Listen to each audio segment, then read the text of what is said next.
Should I? Oh, yeah, I was supposed to take out the AU, wasn't I? No. The AU is fine. As a huge fan of silent letters, I love the AU. Okay, good. Yes. All right, here we go. The Lunsby Show with T-Bone. And chick brew. God bless. All these years, just get it right one time. What do you want from me? 40 years they've been trying. You couldn't fire somebody if they were horrible, doing a terrible job for the veterans. And now you can say you're fired. Okay. No one listens to radio. And now for a quick disclaimer. The Lunsby Show with T-Bone And chick brew. is brought to you by nobody. We have no sponsors. The show is still rated G. For Gloria. You know, I really wish people could see our faces because when you throw your head back and roll your eyes up like for glorious, such a good gay guy. I just remember when we did that, I was giving Chick Brew notes. I'm like, do this.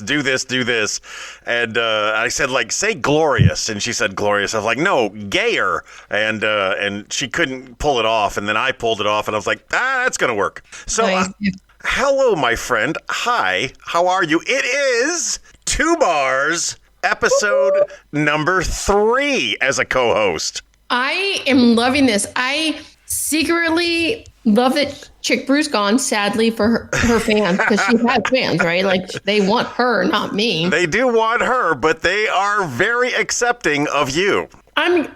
And you know, even today I texted you, Tony. I even said maybe we could do like a 3-way, like a menage a trois or something here. Yes, of course. Of course, you like the double entendres, whereas I said no, probably not a good idea. You and her should do a show as the Scissor Sisters. Yeah. Stupid. I'm good with that. I like women. They're beautiful. They are. I'm a huge fan, big fan of the ladies. I am. So one of the things about me and Chick Brew is we do not talk at all except for the show. Really? Today, very strange circumstance where she called me out of the blue. She couldn't do the show, but she missed me and wanted to talk to me. And I don't like that because that's content that we lose. Me and you live in proximity to one another. We work in proximity to one another. And I don't like the fact that we have conversations outside of this. But you're not my permanent co-host. Right. If you were my permanent co-host, we would not talk any other time except during the show. Right. So I get confused sometimes thinking, did I talk to her in real life about that? I don't. I get confused easily. And ladies and gentlemen, he comes into my office and I have conversation and he will say to me, no. Save it for the show. Save it for the show. And I'm like, but there's no guarantee I'm invited back the next show. So we have to talk about it now. I like you. You're fun and entertaining, and I want to talk to you. But at the same time, I don't want to cheat the audience out of a genuine conversation between the two of us. Fair. So, I've gotten nothing but positive comments about you. Our numbers are really are spiking because of the influx of new talent. Our numbers have gone way up. So everything about you is good. For the most part. Woohoo! That's great, man. That means I really, God, this is just like inspiring to me. Yes. Now we're going to have to get you some swag. We're going to have to get you a Lunsby Show lanyard, some Lunsby Show stickers. And if you're good, we'll get you a Lunsby Show shirt or two. Ooh. If you're really good, we'll put you on the next billboard. Oh my gosh! Listen, today on my way to work, I passed the billboard and I was watching it. I was like, come on. And then I was like, I really need to get episodes going. I need to get my button gear and finalize my episodes because I want my podcast on that billboard. So I have shared with you the editing software that I use. I saw that. Thank you very much. Okay, did you download it? No, not yet. Okay, what is keeping you? Again, ladies and gentlemen, welcome to the Lunsby Show with T-Bone and Chick Brew. Our special guest host this week is a lovely lady we know as TuBaur. She is the future host of the podcast Widow in the Woods. She's a very entertaining, lovely lady that we love to have on the show. The Lunsby Show comes to you once a week, and we guarantee one laugh an hour. I know some of you that were at CineSpark this weekend for the 48-hour film festival conversed with me about the shirt that I was wearing and the show that I was repping, and you may be listening for the very first time. So you're going to get conversation between me and whoever is lucky enough to co-host with me. You're going to get some of our regular bits, and like I said, we guarantee one laugh an hour. 1 LPH, if you will. If you get more than one laugh an hour, we don't charge you extra. You just, those are for free. Let's get back to TuBaur's and her interesting story of whatever she was saying. So, okay, first of all, this weekend, I was away, right? Cannot disclose the location, cannot disclose the people I was with. Why? Why can you not disclose the location? I get it wanting to keep the people private, but the location? Things were said, things were done. Some stuff has to be private. Anyways, keeping all that aside. You weren't at the Orgy Dome at Burning Man, were you? No. Okay. Yeah, right. There, in case you hadn't heard, the Orgy Dome at the Burning Man Festival was blown over by a dust storm. And I never knew there was an Orgy Dome at the Burning Man Festival. But I cannot think of a place where I would less likely want to be orgied than Burning Man. Just a bunch of non-clean, dirty, just, no. No, I'm a Caligula fan. Everybody's clean and smells nice. If I'm orgying, that's the way I'm going. I'm going Caligula, not Burning Man. So this weekend, look, I'm really mad. I really got to get this out there because these people did me wrong. Oh, no. They did me wrong. Oh, no. Yeah. So I'm not a big drinker. I, after crazy work day, decided on kicking loose. Maybe having 2 glasses of wine. Actually, it was 3 glasses of wine to be exact. It was a dirty martini at dinner. And then it was 3 2-ounce pours of red wine. Who do you go with like 6 ounces? Who pours 2 ounces? What the? Me. I'm not a big drinker. I sip it slowly. It's two ounces. That's a ridiculously small amount of wine. It is. But needless to say, I enjoyed my wine. Woke up Saturday, migraine. Course, hungover. Well, because you mixed. You never mix. You mixed a dirty martini and wine, even though it was super small amounts. You don't mix. That's I get it. That's rule number 1. I sobered up Saturday. Sunday, had to do some work. After work, decided, let's kick back, relax, have another drink. And then let's all go out to dinner. Have some more to drink. And I apparently barely made it through dinner. They had to tell me to eat my dinner. And then on the way home or back to said location, they said I was talking away. And the next thing you know, out. And they decided that it would be funny to take pictures of said situation. I was like, okay, that's fine, whatever. So the rules are simple. If you take your shoes off, you're allowed to pass out. But if you pass out with your shoes on, they're allowed to do things to you. Oh. Did not know the rules. Those are the rules. Well, see my fingernails and why some are blue and some are not? My toes, some are blue, some are not. Well, at least you don't have any rockets on your face. But the T-bone, my dear, let me tell you, I fell asleep. I woke up to a banana smushed between my legs. And apparently I did on my own because it was, wedged somewhere. Because it was National Banana Day. And then I woke up to painted nails. And then as they were proceeding to tell me I had a banana between my legs, I looked between my legs and somebody painted a rocket. Nail. A rocket. Rocket. Yes. Aiming into space.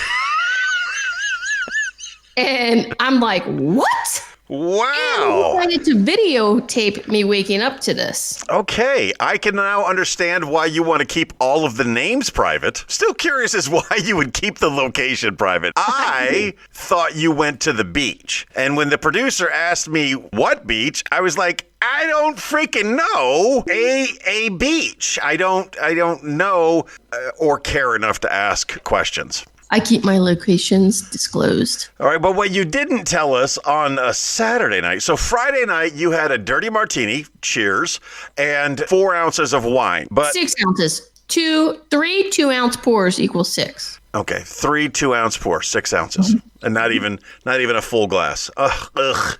But you didn't tell us what you drank on Saturday. Saturday and nothing. I had to sober up. I had First of all, no, you didn't, because there's not enough alcohol in your system to sober up. But yeah, okay, I get it. You feel like you needed to sober up, even though you didn't have enough alcohol in your system. And alcohol processes through your liver at 0.02% per hour, and there's no way you were still drunk on Saturday. But moving on, Sunday, you started drinking. What were you? I had this stuff called moonshine. And it was strawberry kiwi flavor with ice. That's and dangerous. I mixed it with a strawberry seltzer. Okay. Seltzer water. It wasn't like an alcoholic seltzer. It wasn't like a White Claw, because I do see you as a White Claw kind of lady. Oh, no. I'm so better than White Claw. I'm like the stateside. Okay. So, you got your seltzer water. You got a little moonshine. So I had like 3 of those. I'm guessing more than 2 ounces? Yeah, they were probably like, 6 ounces each. Oh, so we're talking 18 ounces of something way more powerful than wine. Yes. Nice. So then we get to dinner. I order dinner. The cute little blonde sitting across from me. You have my attention. Yes, she's very cute. She had on a thong. Earlier in the day, I was like, I kept smacking her butt cheeks, too. So she's sitting across from me. She's pictures getting, or it didn't happen, I think is what the kids say. Right. Pictures didn't happen. So actually, she says that too. That's kind of funny. Yes. Let me see that thong. Yes. She was not drinking because she was said driver. So bless her heart. Yes. Tall, skinny, long-haired redhead sitting next to me. I hate redheads. Yeah. Oh, you would like this redhead. I don't like redheads. Oh, you know this redhead, actually. You probably know this redhead. Here's the deal. When I say I don't like redheads, I am adamant about that. I've got a long history of not liking redheads. And so much so that when my ex-wife converted her hair to red, I knew it was the end. I knew it was coming. Time to go. It's gotta go. I knew it was the end when she started dyeing her hair red, because she knew I hated redheads. Why would you do that? So tall, skinny redhead sitting next to you. What does she do? She orders an old fashioned. Oh my goodness. Yeah, she's into her old fashioned. So then I say to the lady, hey, vermouth. Yeah. I would like a martini. Dirty. But then the drink I picked out was a margarita. Oh. And she said, that's not a martini. I said, well, I want a martini. And she said, the redhead next to me said, well, what's your favorite one? Pear is the most popular one. So I order it, get it, take a sip of it. I'm like, ew, I don't like pear. Why did I order this? I don't eat pears. I don't like the flavor of pear. I don't want this. Now, we know you're a peach fan. We have learned that. Right. I am a peach fan. So redhead says, I'll swap you drinks. She gives me her old fashioned. She takes her pear martini. I drank half of the old fashioned. Apparently didn't even get to finish it because that's when I started getting sloppy. Well, 18 ounces of moonshine probably was a good indication that you were going to be sloppy. But I didn't really Give me that banana. I did not drink. I didn't, when I was drinking it, I wasn't feeling anything. I was feeling good. Right. But we had 2 law enforcement officers with us, right? Oh, okay. Yeah. So, everyone knows law enforcement officers, man, they can down their drinks, right? Well, I mean, for the most part, cops just drink Bud Light, and that's not really saying anything. Oh, look at me. I'm 15 Bud Lights in. Big deal. It's like, yeah. Yeah, I'd like to call out the drink that this one officer drinks, but then it would call him out, and everybody would know. So I'm going to keep it private. Maybe he's retired. No. Active duty cops drink Bud Light. That's the fact. Oh, no, yeah. Yeah, you ever think the person you're with might be an undercover cop? Ask them to order a beer. If they say Bud Light, they're an undercover cop. Right. So, long story short, go home, take pictures. They do this. I wake up 3 hours later puking. You are doing it all wrong. Well, it was 5:30 it was probably more like 6 o'clock when I passed out. Woke up at let's say 8:30, puking. Started drinking water, taking some Excedrin for my head, getting prepared. We all start playing a game. What was the game? It was called Truth or Dare. Illustrations After Dark. That sounds funny. It is funny. So go to bed, room spinning. I'm like, oh man, this is not good. Next day, we got to drive. We got to route. I say to the redhead, I was like, man, you're going to have to drive. I can't drive. Sick as a dog last night. Come home, sleeping, sick as a dog. Wake up this morning, not wanting to eat. At work, sitting at work again. I'm like, oh, I don't feel so good. Which is funny because you work with a lively section of ladies, and I'm sure they all cued in on the fact that, let's just say you weren't at your best. Right. Well, they were actually pretty quiet today. They must have sensed, like, first of all, I wasn't in the office until later today for other reasons, but I was like pretty quiet into myself. Look, and they we were don't quiet. invite you to be a co-host so that you can be mysterious, okay? I can't tell you where I was. I can't tell you who I was with. And, I can't tell you why I was in the office late today. No one wants to hear what you can't tell us, okay? Don't tell us what you can't tell us. It's driving them to want to know more about me. They're like, who is this mysterious woman that is guest co-hosting a lot lately, has all this mysteriousness about her. Ooh, so mysterious. So I need to go back. Now, later in the day, in a meeting, an individual says to me, you're looking pretty rough. I'm like, I am. I'm feeling pretty rough.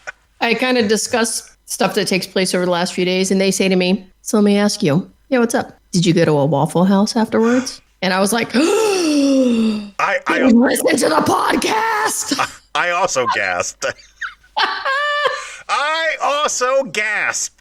Yeah. And I was like, oh, dear God, I got to go through my friends list on Facebook and find out who I need to flush it because I forgot that I was friends with said person. Who was this person? What was her name? His name? Oh, what was his name? His name was called Boss Man. Okay. So Boss Man's listening. One of the things, the benefit of me in the socials there is I haven't used my real name ever from the get-go. And here's the long story short. I was an active duty service member and I was doing stand-up comedy, and I didn't want those two worlds to intersect. So I had a great nickname that was given to me by an LAPD officer that I just I decided to use that as my nom de guerre. That was going to be my name in the comedy world, and then I had my actual name. So the two really never intertwined. And when it comes to advertising the show, of course, I'm advertising it as a pseudonym of a pseudonym. It's not me. It's T-Bone from the Lunsby Show versus Tony Knuckles. So with you and having and promoting, which we want you to do, of course, we want people to listen and we want you to tell people why they should listen because you're on and you're very entertaining. But you use your real name on the socials. So maybe it's time you create another Facebook account. I got one. Another Facebook. Oh, I see what you're saying. Yes. I'm not that tech savvy though. I'd have to have I think my daughter created my Facebook back in like 1990. So what we're going to have here is we're going to have a Facebook account of you, and this is who you are in real life. And then alternately, TuBaur is going to have her Facebook account. And TuBaur's Facebook account would be a public account that anybody could figure out to log into, to find out about, to stalk, all of those things. And then we keep your actual name segregated from your radio name. I agree with that. That will work. Yeah, not the first time I've given amazing life hacks.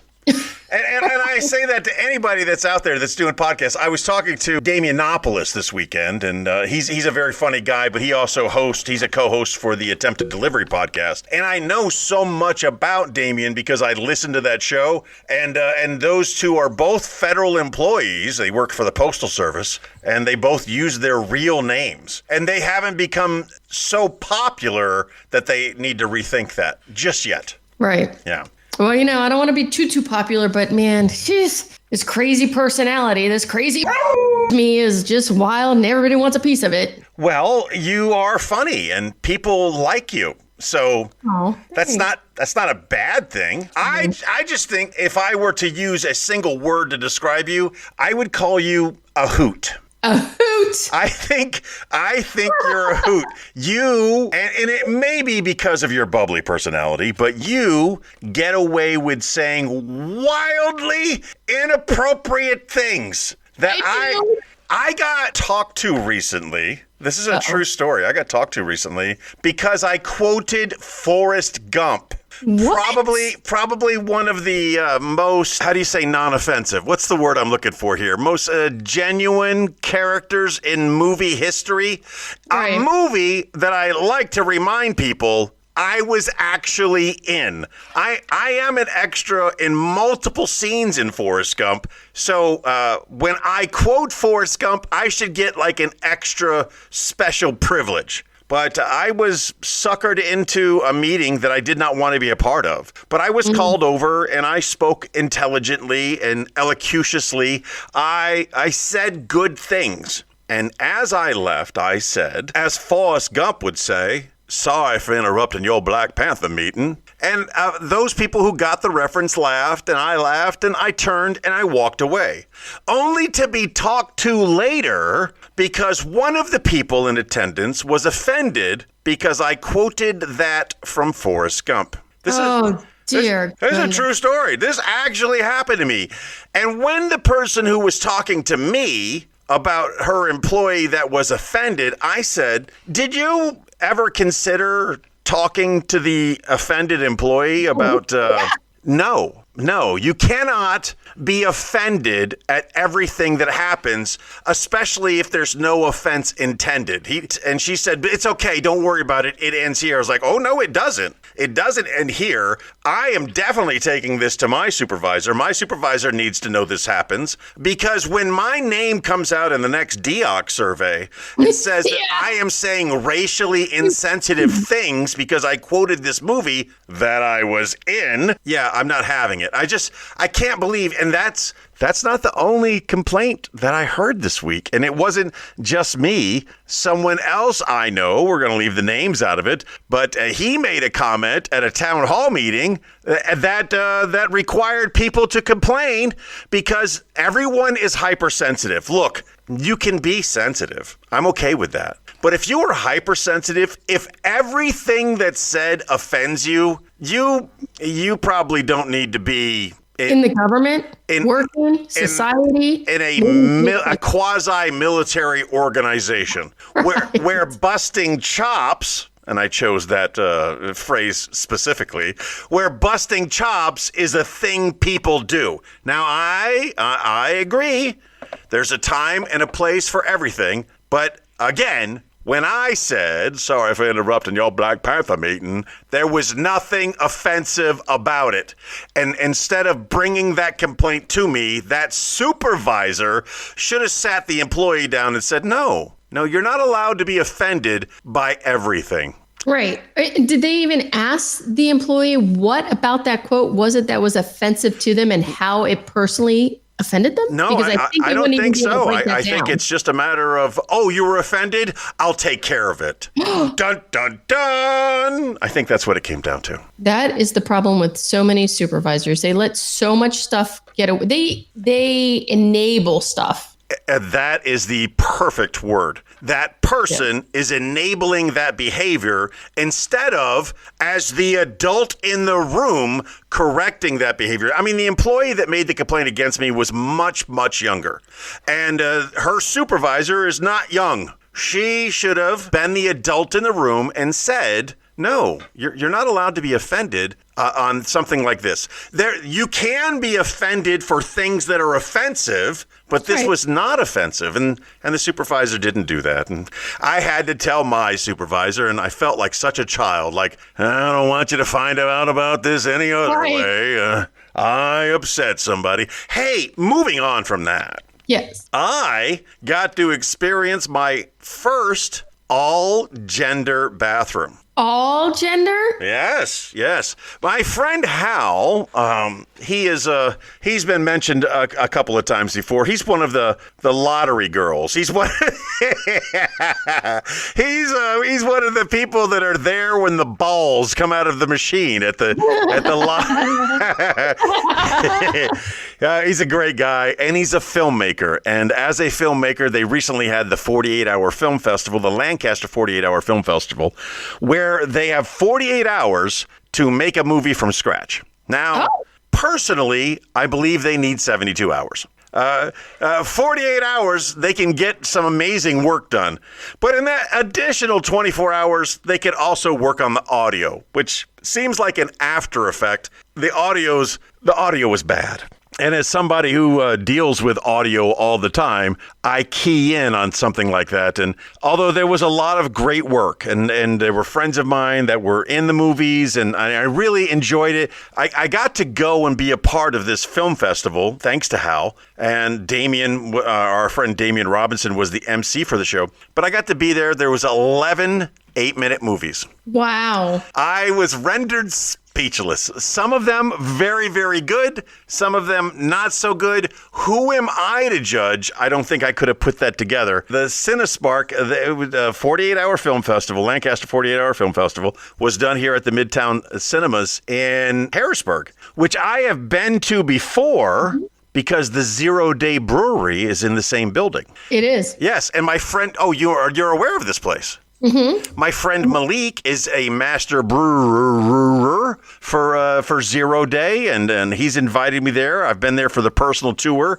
It was a good time. I had Hal, I had Damien, I had Malek. I was happy to be in the accompaniment of friends, but there were a lot of weirdos. A lot of, I think, artistic people? I did call them artsy people. When I was asked, that's exactly how I described them. They're very artsy. Because, like, the 6'4" dude in a dress, I mean, as soon as you come in, you're welcomed by, okay, these are not people I would normally hang out with. Right. He is clearly a focal point, but it was so fun to see the people before I saw them in the movies. And then I saw them in the movies, and I saw them again. I was like, oh, okay, you were the serial killer. You were the police. You were the drunk lady. All of this makes sense. I had fun, but I never had 8 minutes last that long.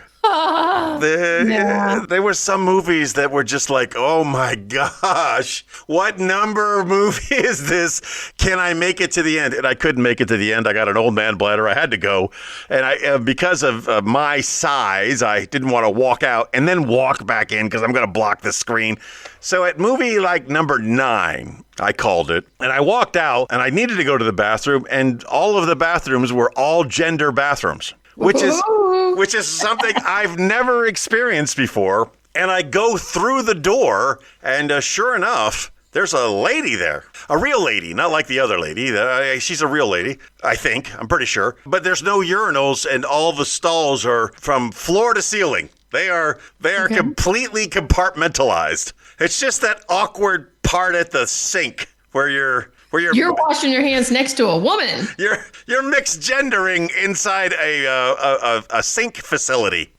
Very strange. Imagine how she felt. I mean, you're not a tiny guy. I'm not. I never claimed to be a tiny guy. I am the bull in the china shop. But at the same time, I'm very docile. I bow to women and I step back from women. I make sure they have plenty of room to do whatever they need to do. Although I am large and in charge, I clearly do not pose a threat to anybody.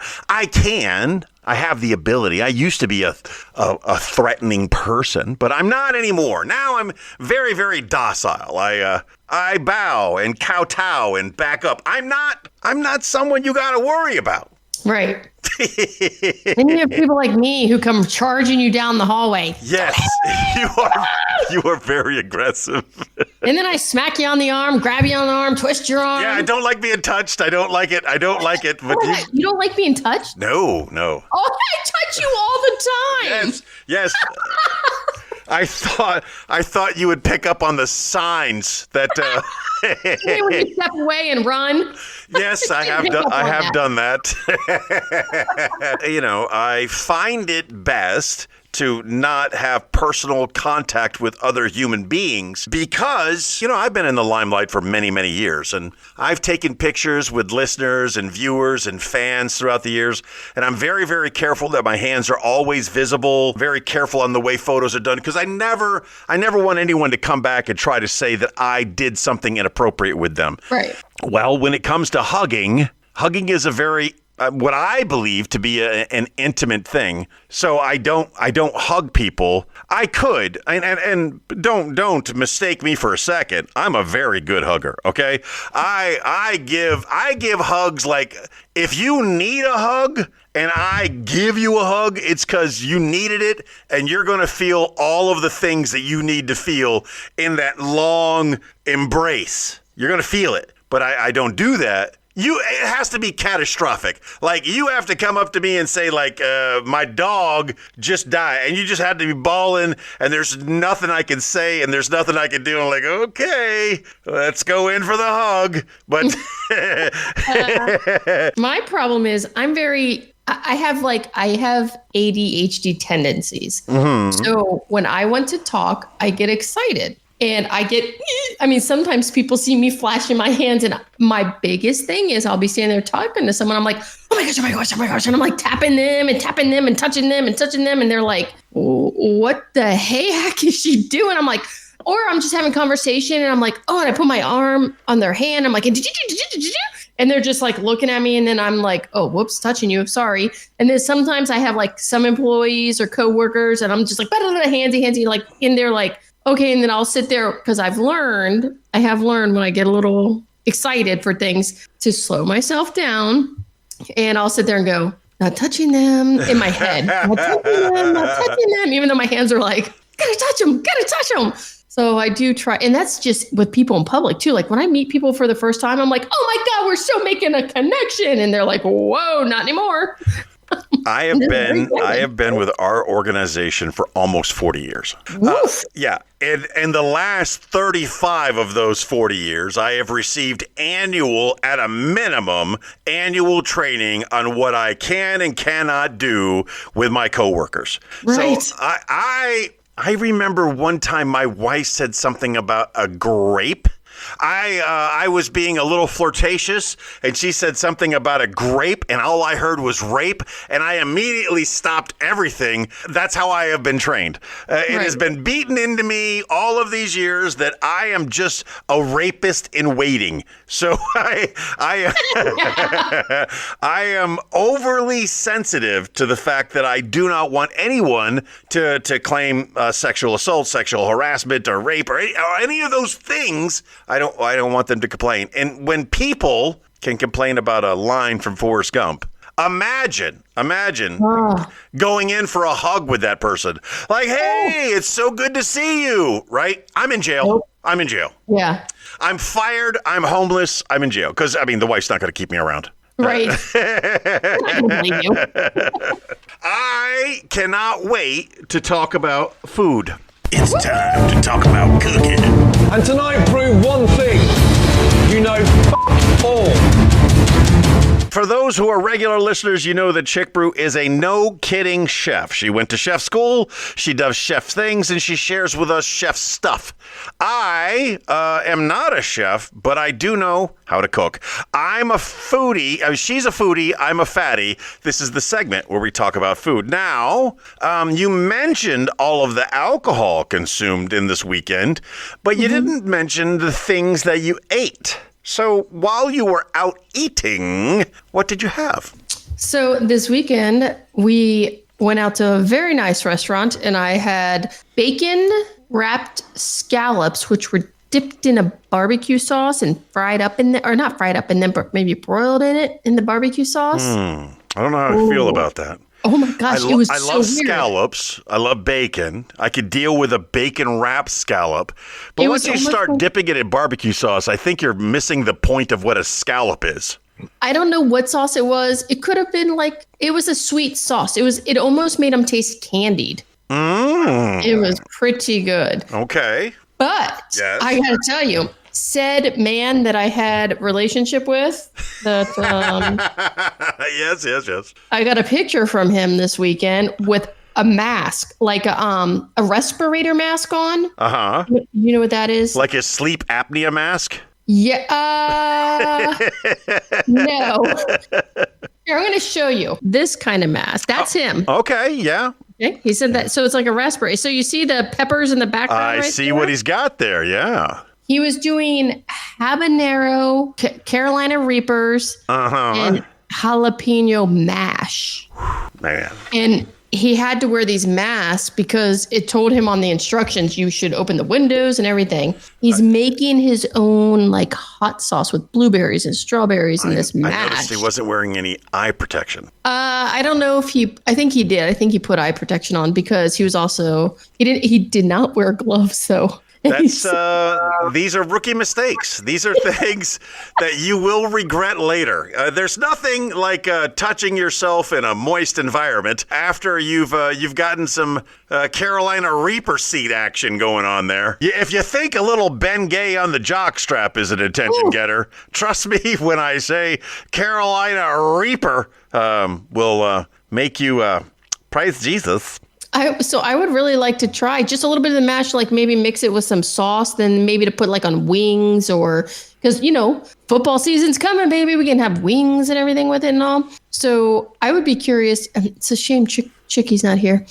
Chick Brew. I like calling her Chickie. I've seen a picture of her. She's really cutie. She's adorable. Her Chickie. She would probably be so annoyed with me, but I think we could discuss how we could make this mash into some delicious sauce. Well, she has all the knowledge of being a chef. Now, let me also tell you, because you don't know this, you haven't been listening long enough to know, we didn't get along at first, me and Chick Brew. Yeah, as a young MC3, and I think I was a newly retired senior chief. It's easy to say that I was all about myself, and she didn't know anything about me. She didn't know that I had a long background in radio and a long background in comedy. She didn't know who I was, and I come in and I just take over. When I get to the radio station, it's me 100%. Let's do this. And I just take over, and obviously I push people away. And I don't mean to. It's just my personality. I can see that about you. She wanted nothing to do with me. And then we got stuck together on an assignment.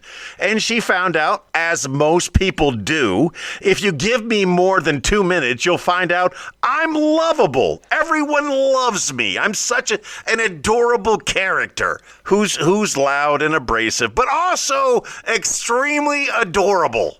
Who doesn't love the T-bone? I don't know why I do that every time. I was driving here practicing my start to talk to you. I was like, a T-bone, it's TuBaur. And I was like, what am I doing? For once again, she fails to realize we're in a non-visual medium.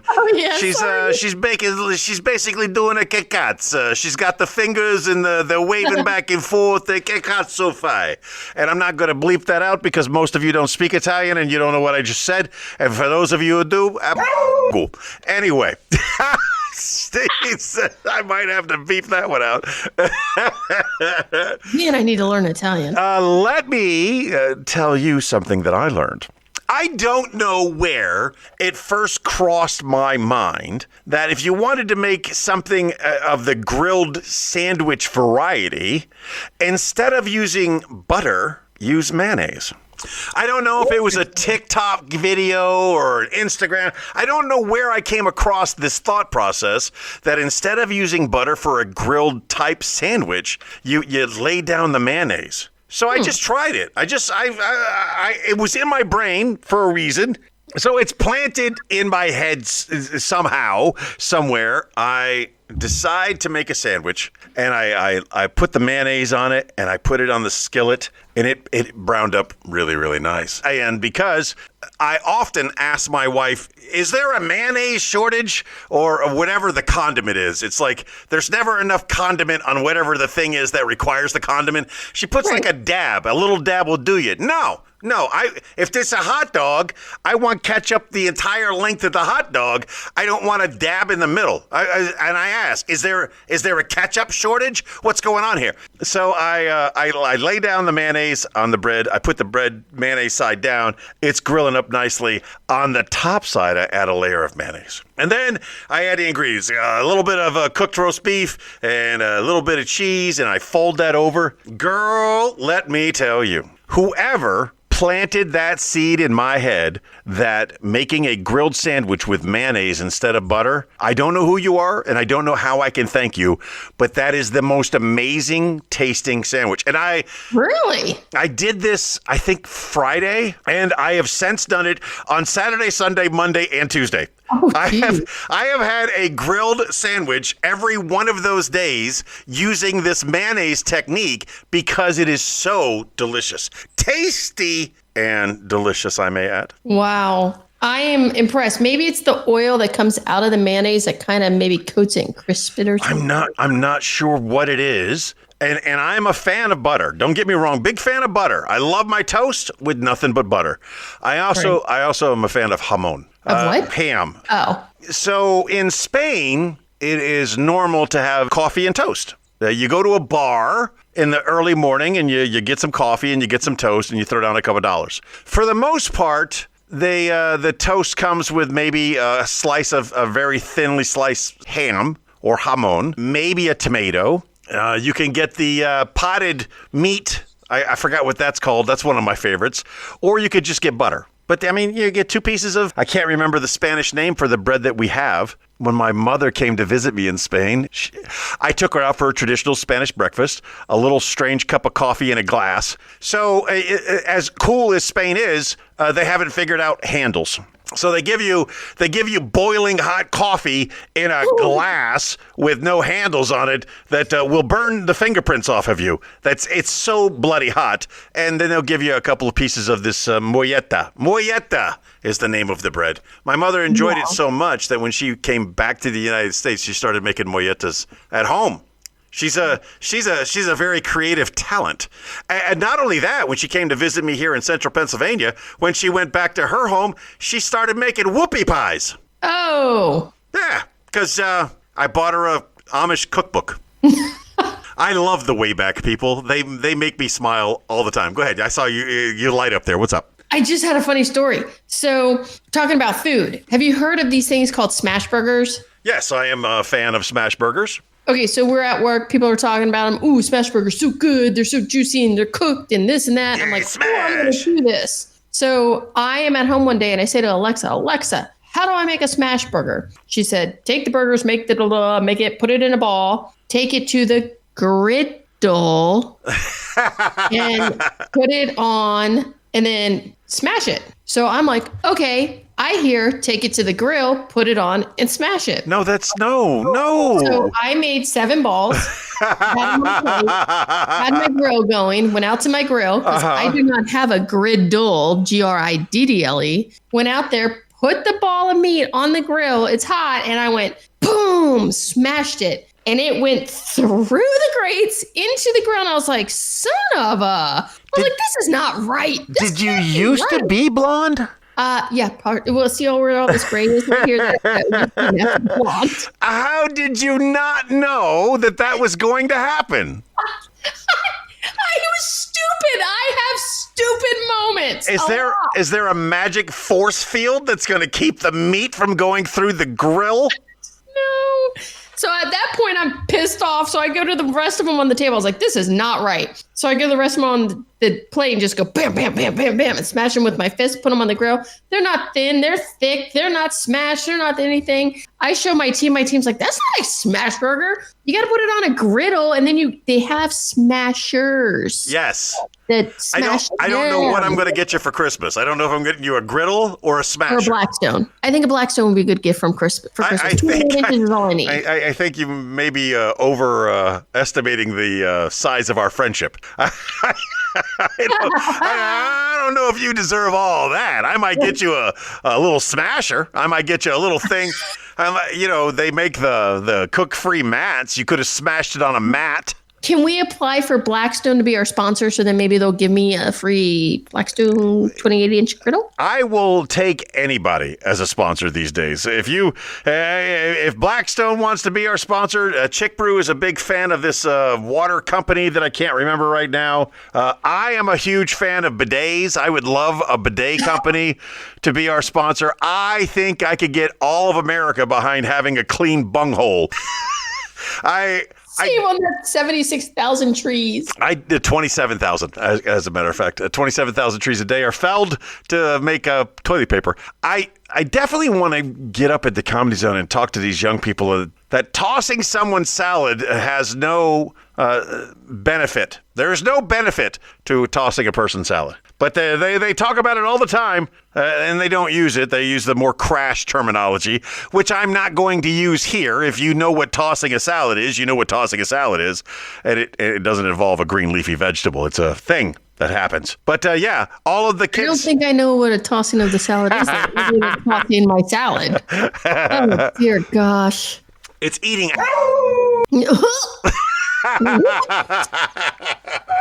I don't want to know what it is. But I enjoyed your response. It's time to go to the Book of Everything. Everything is everything. What it's meant to be will be. Every week we go to the Book of Everything. We try to find a strange, unusual fact to share with you, something that you will remember and never forget. We've gotten some good ones over the years. As an example of one that we've used previously, cocks don't have cocks. And 97% of bird species, the males, do not have penises. Those are the kind of facts that we bring to you every week. If I've got a check mark next to it, it means we've already talked about it, and that one did have a check mark next to it. Here we go with one that doesn't have a check mark next to it. 50 to 100 people kill themselves on the London Underground each year. But official records state that only 3 babies have been born there. 1924, 2008, and 2009.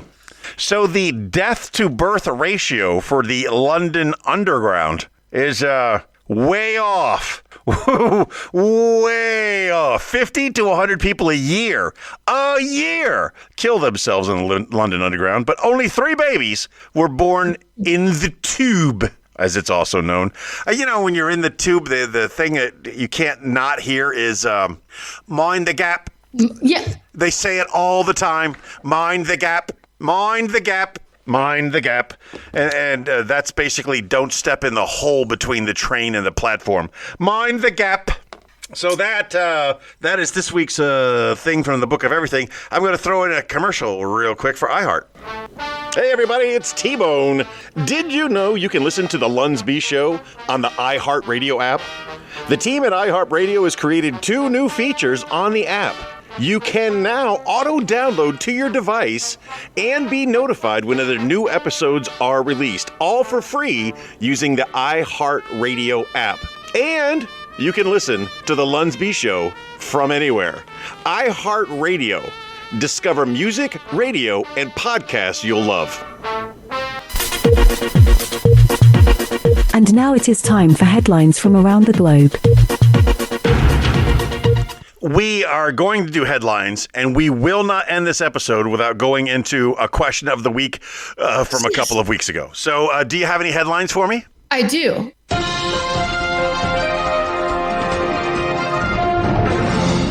And ladies and gentlemen, today's headline reads, Precocious Parrot earns Guinness World Record for identifying colors. I love precocious. It's just such a great word. I can't remember where I first heard it. It probably had something to do with Dr. Seuss. So a precocious parrot has found himself in the Guinness Book of World Records because he can correctly identify colors.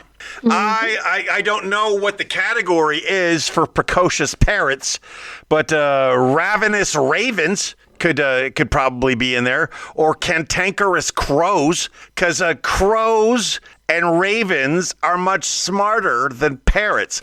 And a raven can also mimic the human voice. So imagine you got yourself a little colorful parrot and you think you're all better than everybody else. Wrong. You get yourself a murder of crows, a murder of ravens. Which one's a murder? Crow, right? Not the raven.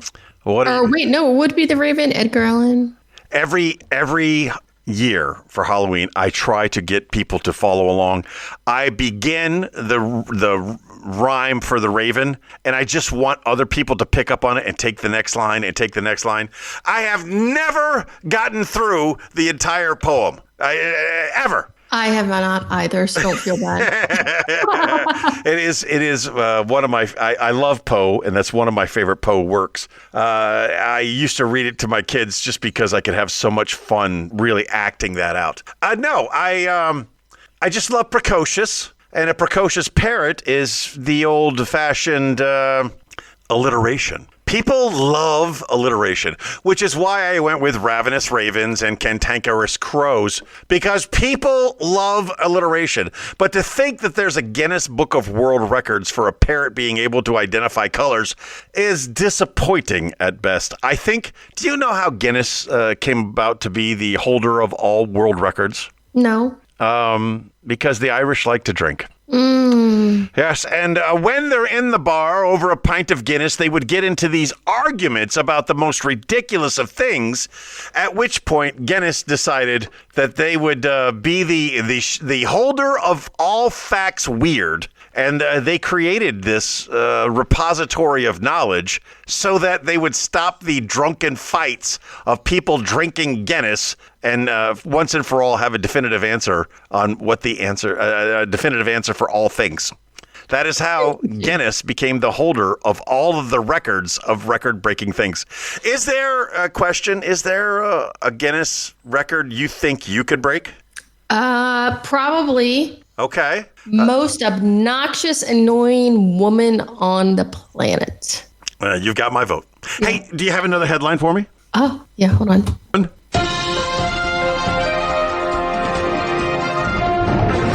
Mysterious sailboat washes up on South Carolina beach. There's nothing I just wanted to read the article. Uh-huh. Because I was like, how is it a mysterious sailboat? It looks like a normal sailboat to me. What's so mysterious about it just washing up on the South Carolina beach? It's the funny thing about sailboats. They find themselves in the strangest of locations. So for those of you who don't know, a sailboat generally, like a larger sailboat, has a tongue that hangs down from the bottom of it that makes it a lot deeper, and it has a lot more draft than you might think. You see a tiny little sailboat on the surface, but it's got this big tongue that sticks down below it, and they run aground a lot. And when you run aground in a sailboat, you really have no options because the tide takes 12. It doesn't matter where you are in the world, but 12 hours later, the tide will change. So if you run aground in a little bitty sailboat, you're going to sit there for 12 hours, bored out of your gourd, or you're going to get off the boat and then, just walk ashore. Right. You're probably just going to walk ashore, and then you'll be drinking your 6 ounces of wine and a little dirty martini, and then you find yourself all fit-chased. And then you can't remember where you ran aground. You don't know where your boat is. And the tide comes in and it drifts off into the distance. And then miles upstream or downstream, depending on what time of the day it is, your little tiny dinghy runs aground with nobody on board. And then it becomes a mystery. And the name of your dinghy, because your ship has to have a name, is probably Mysterio. So the Mysterio sailboat mysteriously landed on the shores of Tripoli. And that's why I could not tell you about my location, because I didn't know where I landed. I couldn't tell you where I went because I was drunk. I was with a bunch of unemployed bums. I love unemployed bums. These are my people. That's who I was with. You want the truth? There's the truth. You can't handle the truth. We live in a world that has walls. Those walls have to be guarded by men with guns. Who's going to do it? You, Lieutenant Weinberg? I have a greater responsibility than you could possibly. I can actually do a better Jack impression. I just wanted to impress you with the fact that I actually have that monologue memorized. I was about to say, you've really got that down. I do. I had to learn it for a different reason, and it's Chief Select season, so I'll explain. Once upon a time, we did a play, and the play was based loosely on the movie A Few Good Men, and we took that soliloquy from Jack Nicholson, and we changed the words around to make it appropriate for the people that was in the audience. It was a good time had by all, and if I remember correctly, I was wearing Speedos. Oh, nice. I would love to. I'm picturing it now, baby. You don't want to see that. What we have here is a failure to communicate. Yes. No. What we have now is a question of the week from 2 weeks ago. Wait. Oh, We put these questions of the week out there so that our friends and families can give us their opinions of what they have for an answer. So here is the question of this particular week. What is the greatest rock and roll song of all time? That's not the question I wanted. Well, next week we'll get to the perfume question, the perfume cologne question. That's the one I wanted. So this was the question that we asked. We got some great, interesting answers. As a teenager, Mr. Stanley says, I can relate to 10cc's 1975 hit song, I'm Not in Love. He is a little older than I am, and I don't know that song. Neither do I. Good. Woohoo. Robert pops in with Metallica's Enter Sandman. Not a bad song. Not a bad song choice. It's a good song, but just overpopulated. It's not the greatest. Yeah. Bryan tells Robert that's the second greatest of all time after Freebird. That's not the first one. I love that they're arguing with each other. Dancing in the Streets, David Bowie and Mick Jagger. Oh, wait, you said greatest. I thought you said gayest. That was good. And that was a pretty gay song.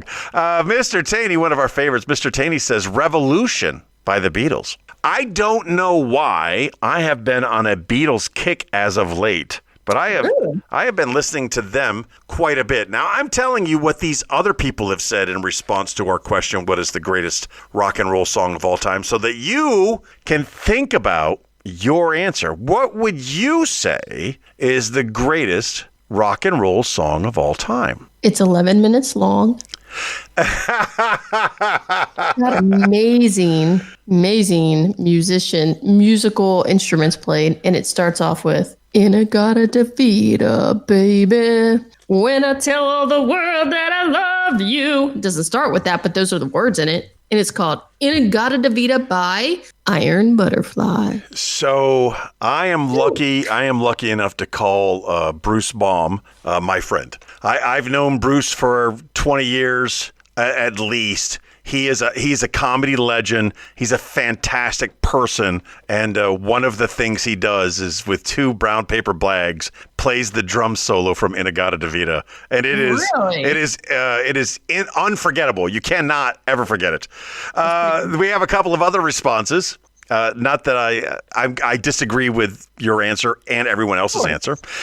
Kelly, she says it's Freebird. Joel, our friend Joel, I think you know who Joel is.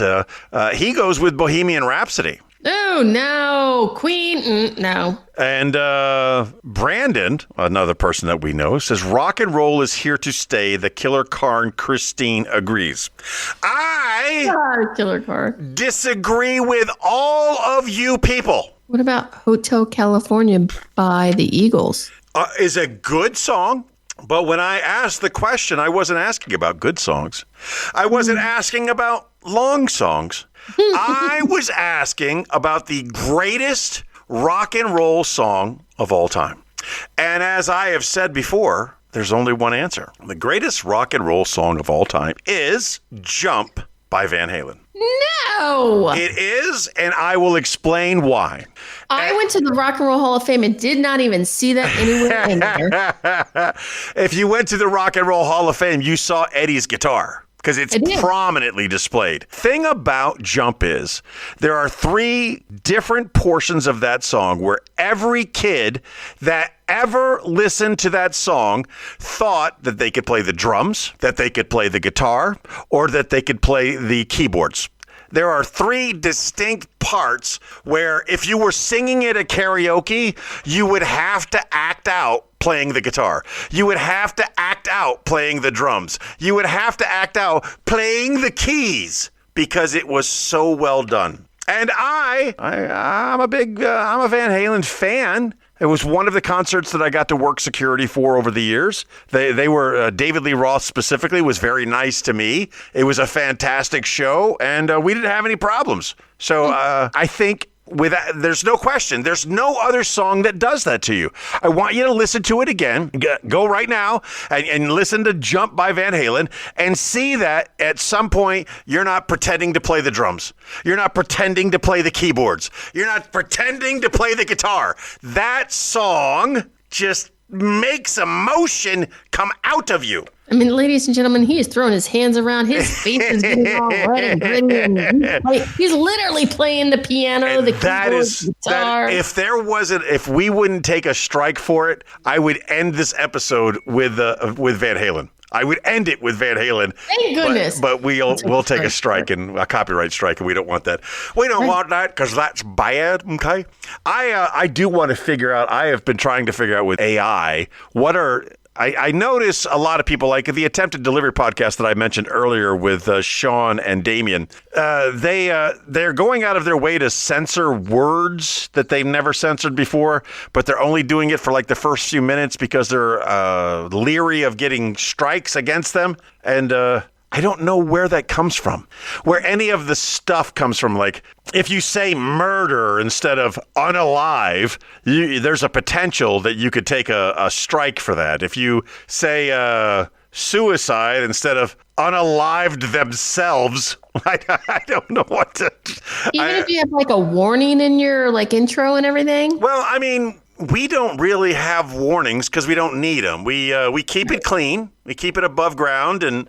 But again, when you're dealing with hypersensitive people, sorry for interrupting your Black Panther meeting. This concerns me, T-Bone, because my podcast is not going to be above ground. No, you not going to be hypersensitive. When you upload it, there's a little tab there that says, does this contain illicit, explicit material? And then you click yes, and you're good to go. Okay. We do not click yes because we are, we're FCC standard. We're broadcast ready. Right. So we don't have that problem. There's one thing I have to bleep out from this episode, but that was a choice. I chose to tell you what it was so I could get your reaction. Yes, that was great. Now, the second time you co-hosted, you left feeling bad. You said, I don't feel like I did as good this time as I did the first time. How do you grade yourself this time, TuBaurs? Yeah, I'm going to have to go with mediocre again. I don't know why. I think that I could have stepped it up, made it a little bit funnier.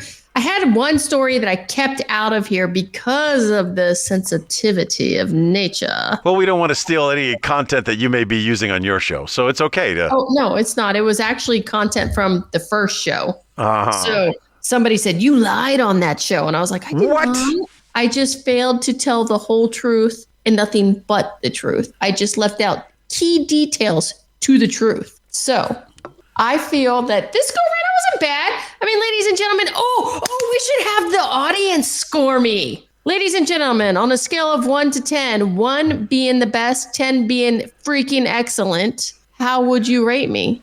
First of all, I think it's a little presumptuous of you, a little precocious, if you will, that you use a 10 scale. Who uses a 10 scale? No one uses a 10 scale, all right? Everyone uses a 5 scale. I frequently give out 5 stars. But the thing is, no one knows what my scale is. So even if I hated your service, I give you 5 stars. On a 100 scale. Oh, nice. But I really think you should have them score me. Ladies and gentlemen, on a scale from 1 to 5, 1 being the worst you've ever heard in your life, 5 being just... the voice of an angel. How did you rate TuBaur's performance? That is the question of the week for 2 weeks from now. Next time we're going to get into cologne and perfume. And I may have you back. As always, it is a blast. Ladies and gentlemen, I remind you today, as I remind you every day, just be the best person that you can be. And if you were a great person today, be an even better person tomorrow. And remember, you are loved. Close enough. Thank you for listening to T-Bone and Chick Brew. If you enjoyed that show, you should check out the Darrell McClain Show, independent media that won't reinforce tribalism. We have one planet and nobody's leaving, so let's reason together. You can find the Darrell McClain Show at the same place you actually listen to this show. Give it a shot. Personally,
3. Question.